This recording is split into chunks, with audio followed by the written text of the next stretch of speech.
Now, dealing with circles that are drawn and some of the chords and lines and tangents with circles and angles is interesting.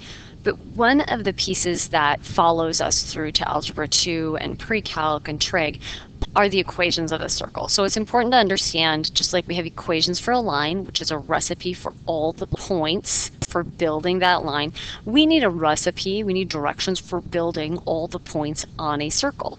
And that's where we get the equation.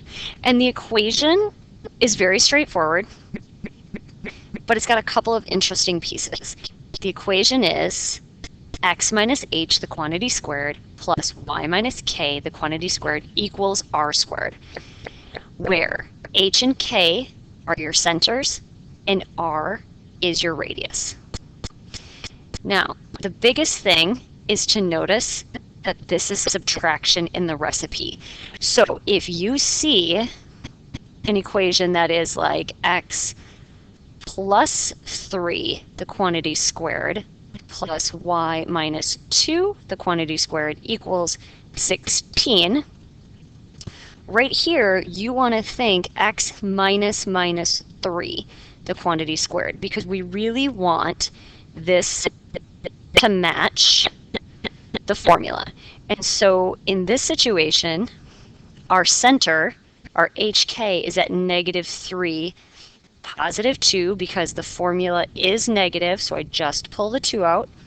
Here I would pull a -3. Remember, this is r squared, so you have to square root it. So my radius is 4. So let's look at some examples. Right equation, radius of 4, centered at the origin. The origin is 0, 0. And so we are looking at x minus 0, the quantity squared, plus y minus 0, the quantity squared, is equal to 4 squared, radius squared. We can clean this up and simply write x squared plus y squared is equal to 16. And that is really how simple it is to write the equation of a circle given a point and the radius. So let's look at one that has an actual point, hk. That's our center. Here's our radius. So x minus 1, quantity squared, plus y minus -8, the quantity squared, is equal to 5 squared. Clean it up. X minus 1, the quantity squared, plus y plus 8 squared equals 25. Now that is going to be the set of all possible points. Remember the definition of a circle, the set of all points equidistant. This is the set of all points equidistant from that center at 1, -8. Any xy that makes that equation true is on the circle. So what if I give it to you in the form of a picture? Well, it's no different. Here's my center. Oh, I don't seem to know my radius.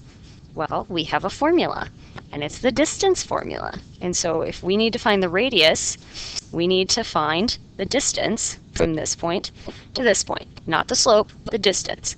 So remember, the distance formula is take your x's and subtract, plus your y's and subtract. And so I end up with 2 squared plus 4 squared. And so I end up with 4 plus 16, end up with the square root of 20 is my radius. Now I'm going to leave that as the square root of 20, and you'll see why in a minute.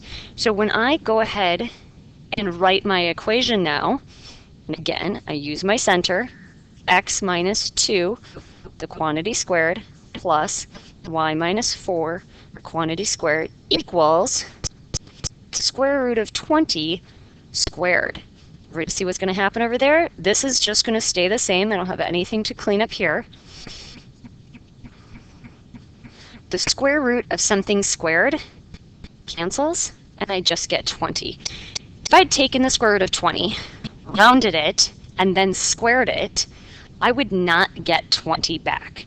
And so whenever you can leave those just formulas as radicals, your equation of a circle works out cleaner and you don't introduce rounding error. So let's look at the next example. Here I'm given the equation and I need to graph. So I need to think about, what does this mean? I need my center and I need my radius. So sometimes I find it helpful to write the formula right above. Got a little squishy, sorry.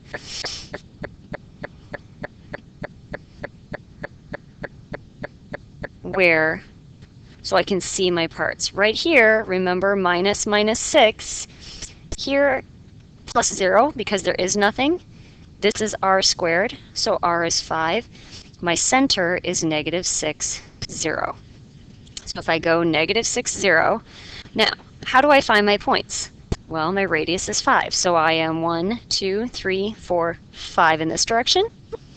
I am 1, 2, 3, 4, 5 in this direction. I am 1, 2, 3, 4, 5 in this direction, and 1, 2, 3, 4, 5 in this direction, and we do our very best to get our circle drawn.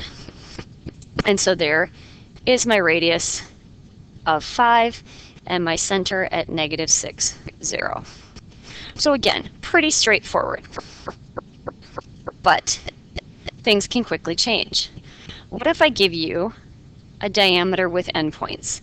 And again, I always draw it, and it doesn't have to be on a coordinate system if you don't want. It's just to give you the visual of what is going on. There are multiple steps going on here. I need a radius, and I need the center.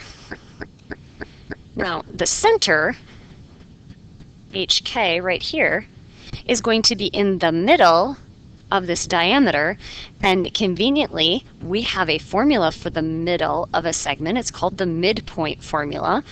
And so the first thing I'm going to do is find the center, and I'm going to use the midpoint formula. So I'm going to have 1 plus negative 3 over 2, and I'm going to have 4 plus negative 2 over 2. Negative 2 over 2 is negative 1. 2 over 2 is 1. That's my center. That's my HK.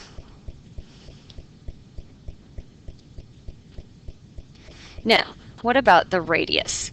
Well, the radius would be here. I could either do the distance formula with my newly found midpoint to one end, but what if I did the midpoint wrong?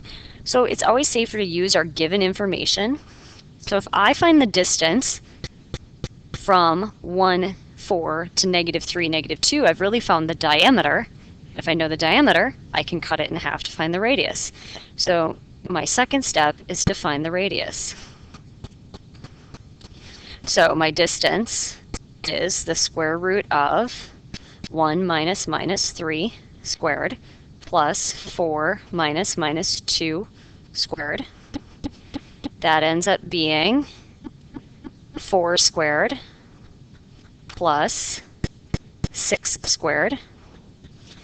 And so I have the square root of 16 plus 36, which is the square root of 52. Again, I'm not going to undo that square root. I'm not going to take a decimal approximation. And when I go to find the radius, it's half of that. So I'm going to say the square root of 52 divided by 2. Now I'm going to go and write my formula, my equation. So my center was at negative 1, 1. And so I have x minus 1, the quantity squared, plus y minus 1 squared is equal to the square root of 52 over 2 squared. So clean this up, x plus 1 squared plus y minus 1 squared. Now, square the top and square the bottom. 52 over 4. And it works out as a nice, neat fraction, and I can leave my answer just like that. Tune into the next video to figure out what to do when our equations aren't already in that center radius format.